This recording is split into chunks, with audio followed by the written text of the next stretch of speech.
All right, Thursday night Asian session, last day of the week. We're looking like we're going long.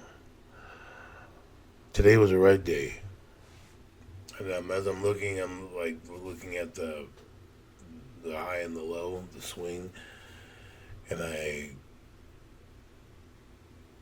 the miss side here is like the swing high and the swing low are clear, but it's like the market structure is more important than that because the structure doesn't always align with that. Sometimes price will range in the shit, and so you got to really, you know, keep an eye for that. I feel like I've been doing it very poorly, I should say, by either not tracking it at all or incorrectly doing it. So I think I gotta.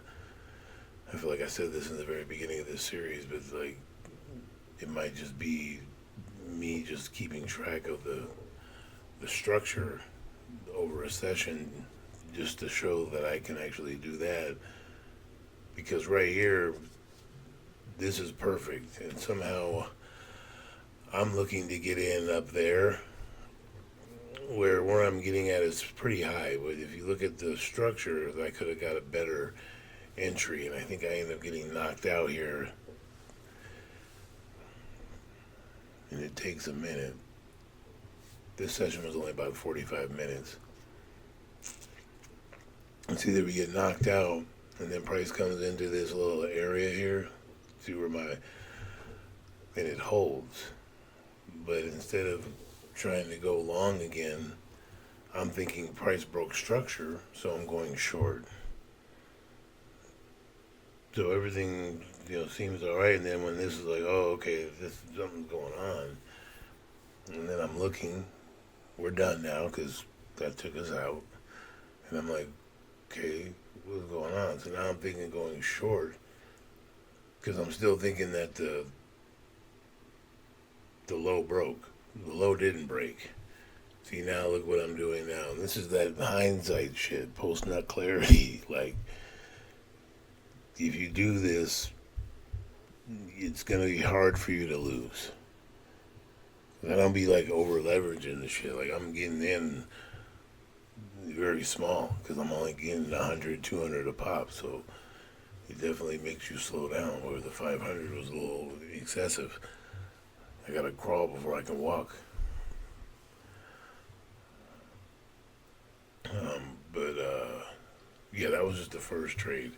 So we're trying to do a second trade, and it just misses me. It doesn't come down enough because the structure is now off of that move. And see, I'm looking at that little one. So it's like I should have been in that trade, and then when it's coming back, using that first imbalance, it goes in there, does its thing, and look, now it's about to hit TP and make a higher high. And there's me realizing I fucked up. So it's like I think I'm getting in and just like picking the recent high and low, and I need to really go back and look at where's the move at? Like, am I coming in at price making a higher high, or am I in the middle of the move? Like, I need to identify the move so I can let it play out and then see where the next move is. Otherwise, we're gonna keep having these red fucking streaks. Because when I catch a winner, it's easy. You're quick, it moves, and like right now, I'm going back and looking at. I should have had these easy trades, 3 longs for like 7R. That would have been 700.